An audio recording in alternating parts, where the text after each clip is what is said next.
What's going on, everybody? Oxydize, your testosterone father-in-law, bringing you the Rise of Avalon Corrupted Dungeons 2 patch update. And there's a lot of things that happen here. Not really a ton of things, but enough to get you excited about what they're doing with Corrupted Dungeons.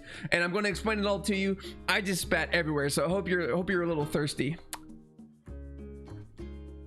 Okay, so first and foremost, I will say that there is corrupted dungeon stuff here. There are armor and weapon changes, enough to talk about, and then guild changes as well, which I'm not going to get into because I don't really know and care about guilds a ton anyway, but yeah, that's for another day. So let's get into it. Corrupted dungeon wise, right here, baby, right here, right now. Let's look at this. Updated infamy loss as gain in PvP. Infamy loss when killed went from 20% to 10%. Boy, I was on the verge of, I was getting ready to say I would have rather lose length than to lose a game, than to lose a 1v1 corrupted dungeon fight, because just give you an example. I streamed, some of you were there, I streamed for 3 hours. For 2.5 hours, I was on a win streak. I'm talking 8 wins back to back to back to back, no losses. I went from like 10k infamy to 30 something k infamy. I lost twice in a row. I went from 30k infamy back down to like 14k infamy. 3 hours damn near wasted because I lost twice in a row, even though I had 8 consecutive wins. Insane, crazy. So that was really annoying. I'm glad they're making that change. Following that, to kind of level it out, they're also saying that you only get 8% of the infamy when you killed the other player. So if you didn't know how it originally worked, it was when you killed a player, you got 10% of their infamy. But now it's only 8%. Not a huge nerf, because they're also adding this added flat infamy bonus to PvP wins, which varies by difficulty level. So if you're in Hunter, you gain 300 infamy no matter how much infamy you're taking from the other player. Stalker is 1500 and Slayer is 6000. I like this. This to me is putting it in the right direction. So good job, Sandbox. You're making your game great again.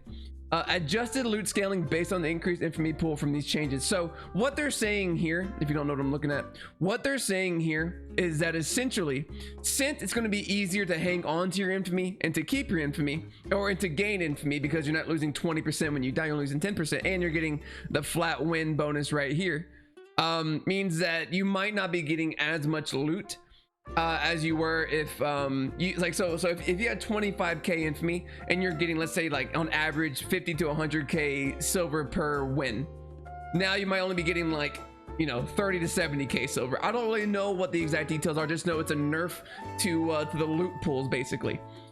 Slayer dungeons, which is the highest level of dungeon, now unlock. Slayer dungeons now unlock at 100,000 infamy, but this unlock is now permanent. So before this change here, was that it was at 50,000. If you reached 50,000, you got to Slayer. But if you ever drop below 50,000, you were no longer able to get into Slayer. So now they're saying once you unlock it for good, which great, awesome, good to hear. I haven't personally made it there yet because of this bullshit right here. But now, you know, I'm feeling pretty confident. Players who have already unlocked Slayer level 1 will have it permanently unlocked retroactively. So if you're someone who's like, oh no, I have to get, I was there, brother, I was there at 60k, I unlocked Slayer, then I went below it, and now it says 100k. Don't worry, it's still going to be unlocked for you. Congratulations. Matchmaking system adjusted to maintain consistent invasion chance for PvE players while guaranteeing PvP players you can find a match. So this means when you go into the corrupted dungeons and decide to do the little contract in the beginning, you will be guaranteed a match. But if you go in there and you don't want to invade, you're only just hoping to get the, you know, you only just want to do the PvE portion, you still have a consistent chance of getting invaded, but not guaranteed. Okay, does that make sense? I think that makes sense. So the disarray changes is for guild stuff, new castles, castle outposts, more guild stuff, yada yada yada. UI improvement and fixes. Scoreboards in arena and crystal leagues. Scoreboards now update with each player who joins. So if you're into arenas, I'm sure this is nice. I don't really do arenas that much. This resolves an issue where average player power is not always updated. Hellgates, improved gear warning message for Hellgates. I'm assuming this is just like, so you know that if you go into a Hellgate, you will probably lose your equipment if you die. Other changes, they're increasing the spawn numbers for the Hellgates due to the Roads of Avalon also having Hellgate spawn areas. Now the combat balance changes, the thing that we were all waiting for. The number one, looking at crossbows. If you don't know this, crossbows were a little bit toxic. Okay, there was a point in my young man's life, in my young boy, when I was a wee lad doing these corrupted dungeons, that crossbows, light crossbows were annoying. Also heavy crossbows and a little bit of bolt casters. They just did so much. You know, they're pretty good at kiting. They did a lot of damage. And like, it just felt like they were hard to beat. Not impossible. If you were good enough, you could beat them, but for the average Joe like me, like yourself, they were a little bit more on the difficult side. So this is them nerfing it a little bit. So on all crossbows, a knockback shot ability is now an aimed skill shot instead of a direct enemy target casted. From what I was understanding, people were actually saying this is more of a buff because so it's going to increase your skill ceiling. So now you can aim it and it kind of comes into this range as well. So now it's 14 meters. So now you can aim it. You don't have to target anybody, and you can aim it where you want it to go. For someone who doesn't really play a ton of crossbows, I don't really see how this is a buff, but a lot of people were saying that, yeah, you know, if you're really good at the game, and now you can choose your target, you can zero in, you know, sniper style, and then get them away from you a lot sooner, so you can keep hitting those knockbacks. There's also a little bit of a hit delay coming on it, and a stand time. These are both nerfs as well. The cooldown from 8 to 12 seconds. I was excited about this. Because although that this is what they're saying is a buff altogether, to me, you know, this is gonna allow them to have less times to use it, so you can still get in there, you can still jump, get close to that gap if you're like a sword player like myself. So now looking at the exploded shot on light crossbow, no longer classified as a dot. That's actually a huge buff. Oh dude, T the T man, he's alive. Check him out, he's pretty good. No longer classified as a damage over time.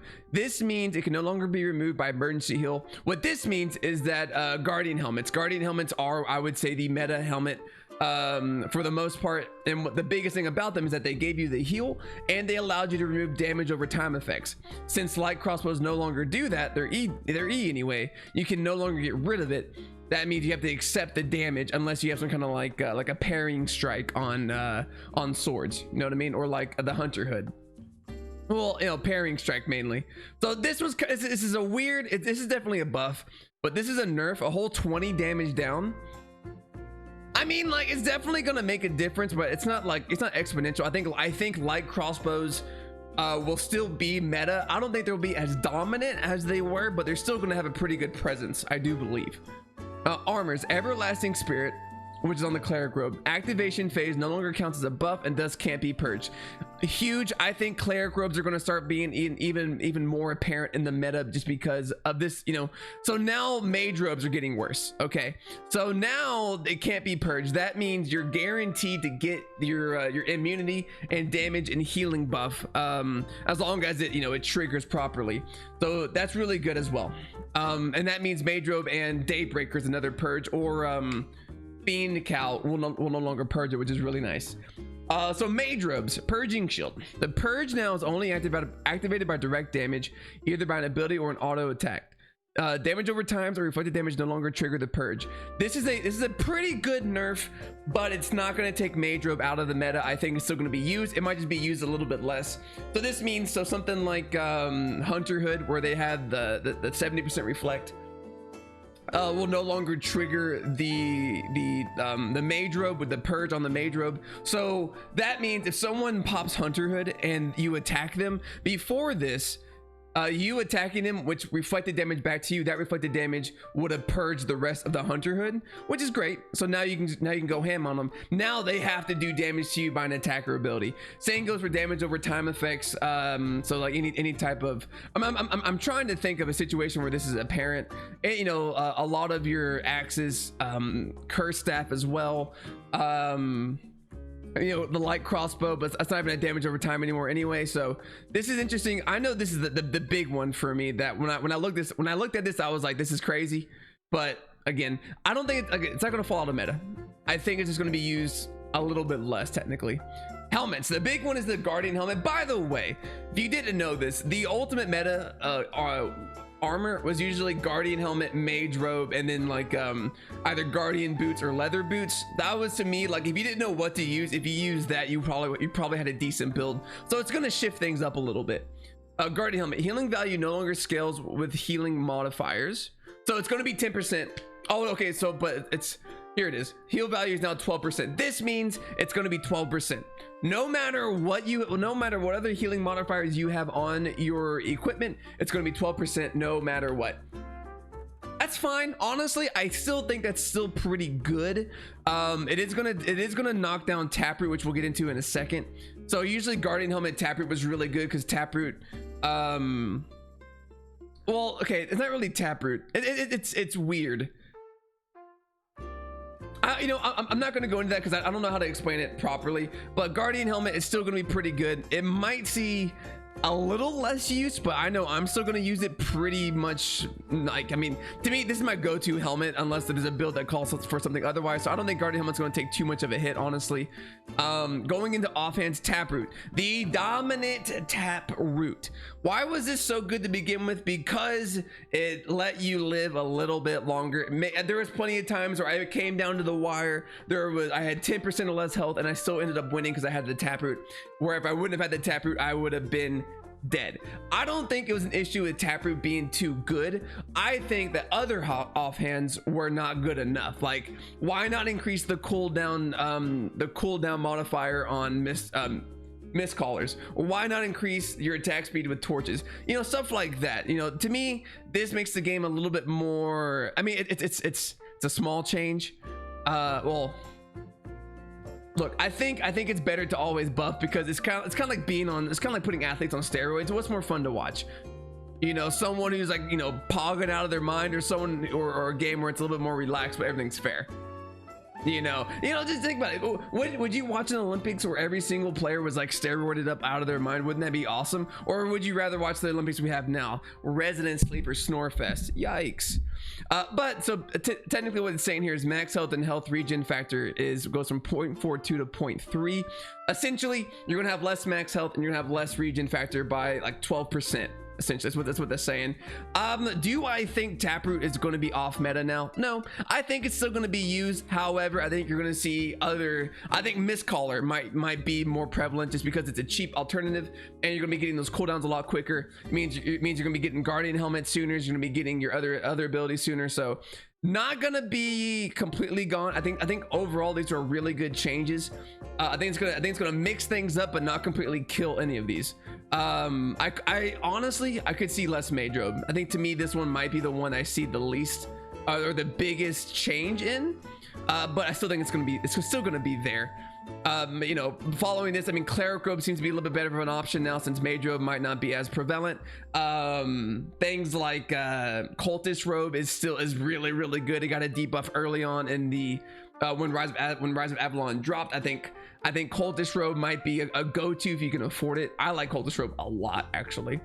Potions, healing value no longer scales with healing modifiers. Same here. If there's a healing modifier on any other equipment, you're not going to get it. You're not going to get that bonus. You're going to get the flat amount that the healing potion says that you're going to get. Let's go into the fixes real quick. I'm going to stop there with everything else, but let's go into the fixes. Recover all now works from recovering items from the stored hideout. Nice. Portal shrines can now be used only once every 10 minutes as intended. Cool. Fame for killing faction warfare bosses have been returned to its previous intended level. I don't know where it was. I guess so. Cool. Fame for killing some Hellgate mobs have been returned to its previous intended level. Again, I don't know where the difference was. I wasn't following it. I've been so consumed with corrupted dungeons. Players can now use tier 5 and solo dungeon maps, and eligible Roads of Avalon zones are intended. Hey, that's pretty cool. So now you can use those maps in the Roads of Avalon. That's neat. I like that. Fixed an issue where the option to respawn in last city did not appear after dying in the Roads of Avalon if home option was present. Sure, I don't remember seeing this as an issue, but cool. An unlimited number of players can now use the speed boost areas in Roads of Avalon as intended. Oh, that's neat. So that way, if you know, I mean, I don't know how to explain that any further. That's just kind of cool. Fixed an issue where players who entered an expedition or the arena from an island would become stuck. Okay. Fix an issue where divine engine ability, the energy of complete cleans cause it to deal no damage. People use this. People were using this. Cool. I mean, nice. Maybe ZVZ action. Flash heal from holy staffs has been completely removed from the game, resolving an issue where this ability could sometimes still be triggered. Okay. I guess holy staffs being used in because you don't ever see them in corrupted dungeons. I think maybe once or twice, but I was able to beat them no issue. So interesting. Fixed an issue where motivating cleanse affected more than intended 5 players. Oh, I bet that was a huge issue, especially in those big guild GVGs and ZVZs. Being able to get more than 5 players was probably pretty OP. Fixed an issue where the UI of hideouts and Roads of Avalon could not be opened from the guild estates menu.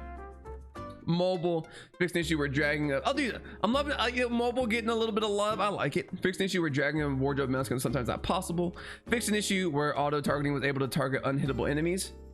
Additional graphic and terrain localization fixes. All right, guys, that is it for the update. I really like these changes.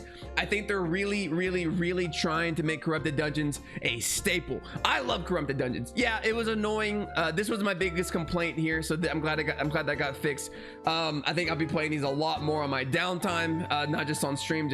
I think they're a lot of fun, so that's good news. That's good news. Anyways, guys, I'm Oxydize. I hope this helps you out. I hope you were able to understand this a little bit better. I hope you appreciate my thoughts on the changes here. Obviously, I'm not the PvP guy, right? I'm the high testosterone 22-inch Python guy who does occasional PvP, but I think my thoughts are pretty good on that, honestly, you know. Give or take. Anyway, guys, I'm out of here. If you liked the video, please like it, comment on it, and subscribe to it, baby. What are you doing? What are you doing? Just do it already. And see you later.